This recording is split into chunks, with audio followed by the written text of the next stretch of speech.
programme matinal La Connexion. En ce temps de confusion et de panique générale, vous avez besoin de vous connecter au trône de Dieu et de maintenir la communion avec le Seigneur. Cette émission, c'est un temps de connexion divine. Gloire au Seigneur. Merci d'être présent. Et nous voulons célébrer le grand nom de notre Dieu qui nous permet de nous connecter à lui à pareil moment. Baissons la tête pour la prière. Papa, merci pour ta bonté renouvelée. Merci pour toutes ces personnes qui écoutent, qui suivent cette émission.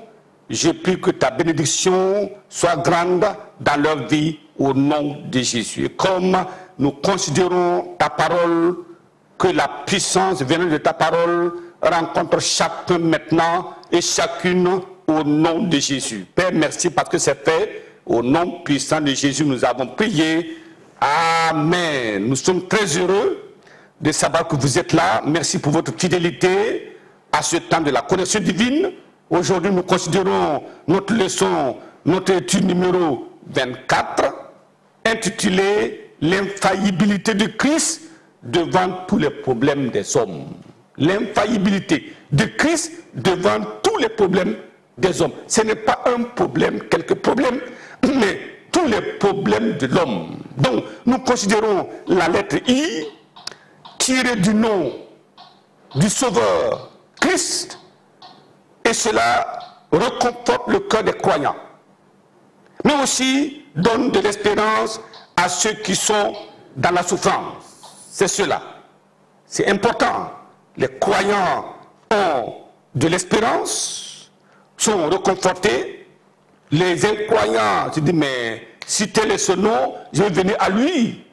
Et le Seigneur est prêt, non seulement pour délivrer, prêt pour sauver, prêt pour rendre heureux, prêt pour bénir. Je prie, comme vous venez nombreux, que vous expérimentiez la puissance infaillible de Christ au nom de Jésus. La lettre I nous rappelle son infaillibilité.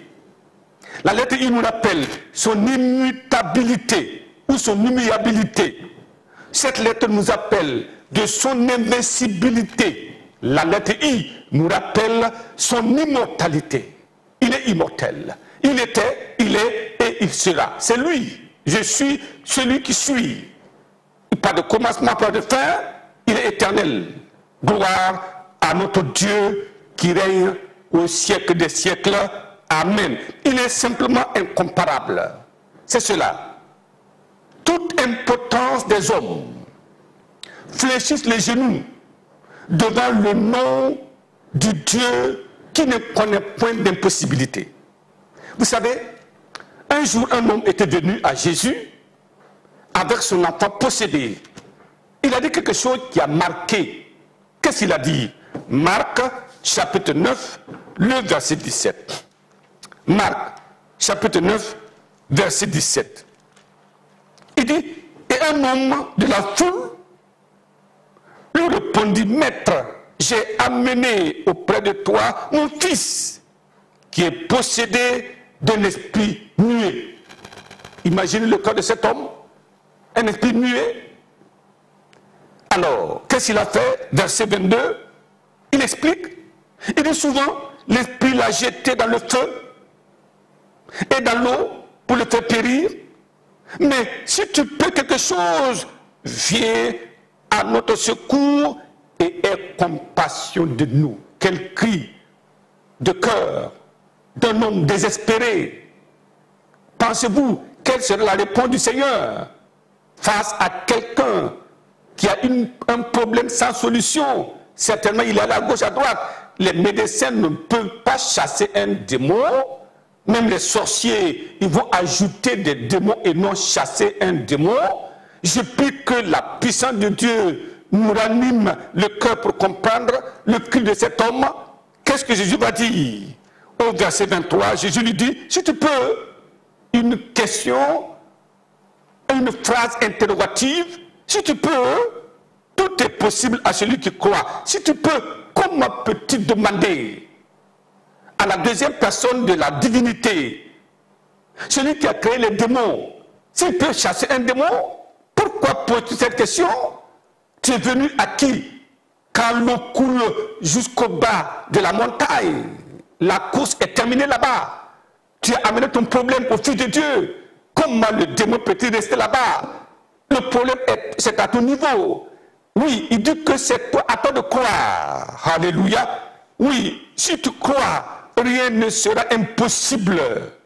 Je prie que la parole du Seigneur dans le cœur de chacun de nous bouleverse les conceptions anciennes des choses. Cet homme a compris immédiatement. Quand Jésus a dit, si tu peux, comment tu peux dire ça? Tout est possible à celui qui croit. Dieu est infaillible. Dieu est capable. Dieu est omnipotent. Il fait ce qu'il veut, quand il veut, comme il veut. Pourquoi tu poses la question, est-ce que tu peux chasser un démon? N'as-tu pas compris? Tous ces démons-là, tu n'as pas entendu l'histoire de cet homme qui était au sépulcre. Ça, c'était bien avant, au chapitre 2, chapitre 5 du moins. Mais il était là, il ne dormait que dans les sépulcres. Jésus a dit, allons à l'autre bord. Quand il est arrivé, le démoniaque l'a vu. Et il est venu se prosterner, qu'y a-t-il entre toi et nous? Jésus de Nazareth, il y avait près de 2000 démons dans cet homme. Et Jésus a dit, mais sortez de là-bas. Ils ont demandé à Jésus d'entrer dans des pourceaux. Il y avait près de 2000 pourceaux qui étaient là. Les démons sont sortis, ils sont rentrés dans les pourceaux. Et les pourceaux sont allés se jeter dans la mer. Tu n'as pas entendu l'histoire? Et tu demandes, qui peut? Si tu peux? Non. Et maintenant cet homme a compris qu'il avait affaire au Dieu Tout-Puissant qui règne au siècle des siècles. Qu'est-ce qu'il a dit? Aussitôt le père de l'enfant s'écria, je crois, viens au secours de mon incrédulité. Oui, je crois, viens au secours de mon incrédulité, de notre incrédulité. Nous devons dire ça à Dieu aujourd'hui, viens au secours. Nous avons été trop incrédules par rapport à la parole de Dieu et par rapport aux promesses de Dieu. Disons, Seigneur, viens au secours de mon incrédulité. Et aujourd'hui, les impossibilités vont se transformer en possibilités au nom de Jésus. C'est clair, c'est précis. La question était incongrue. Quelle est cette montagne dans votre vie? Quelle est cette mer houleuse dans votre vie? C'est quoi cette maladie? Quelle est cette infirmité qui peut tenir dans la présence du roi des rois? Non. Nous disons non à cela aujourd'hui. Et nous proclamons déjà la victoire avant la prière. Nous savons que le Seigneur est Seigneur, il est le roi des rois, il règne dans le ciel et il fait des choses extraordinaires dans la vie des hommes. Et votre tour c'est aujourd'hui. Pourquoi reporter la chose à demain? Vous savez, il y a des gens qui sont très spécialistes dans la procrastination. C'est pas aujourd'hui, c'est demain. Pourquoi tu remets la bénédiction d'aujourd'hui pour demain? Votre part, c'est pour aujourd'hui. Et nous allons prier maintenant. Crois-tu? Aujourd'hui, vos montagnes se déplaceront, vos mers en furie vont être taries au nom de Jésus. C'est clair. Aujourd'hui, c'est le jour de la réponse de Dieu. Le calme, le repos, la santé, la joie reviendront. Si vous pouvez l'invoquer en ce moment, vous recevez non seulement le salut, vous recevez la délivrance, vous recevrez la guérison, vous recevrez l'abondance, parce que c'est lui qui pourvoit aux besoins. À la montagne de l'Éternel, il sera pourvu. C'est lui le Jéhovah Jireh. Qu'est-ce que vous avez attendu longtemps, vous n'avez pas vu? C'est maintenant. Aujourd'hui, le Seigneur va vous le donner au nom de Jésus. Qu'est-ce que vous avez demandé et vous n'avez pas reçu? Aujourd'hui, vous allez recevoir cela. Qu'est-ce que vous avez peur? Peur de sortir? Peur de la maladie? Peur de quoi? Aujourd'hui, la couverture du sang de Jésus sera sur vous. La main de Dieu va bouger dans votre vie. Comme nous prions ensemble. Baissons la tête pour la prière aujourd'hui. Croyez-vous? Si tu peux, tout est possible. À celui qui croit, Père éternel, nous bénissons ton nom encore aujourd'hui. Regarde tes enfants qui attendent, qui croient. Manifeste ta puissance dans leur vie. En ce moment maintenant, bénis-les, délivre-les, sauve-les du péché. Au nom de Jésus, qui est comme toi qui règne dans les cieux et sur la terre, merveilleux sauveur, comme il croit que les montagnes se déplacent, comme il croit que les maladies s'en aillent, comme ils croient que les mers se divisent en deux, comme ils croient que l'abondance les rencontre au nom de Jésus-Christ. Père, merci parce que nous savons que tu as la capacité de protéger. Protège-les contre les forces du mal. Amène-les partout, sains et saufs, et ramène-les à la maison au nom de Jésus. Père, merci pour la réponse. Au nom de Jésus, nous avons prié. Amen. Amen. Que Dieu vous bénisse abondamment.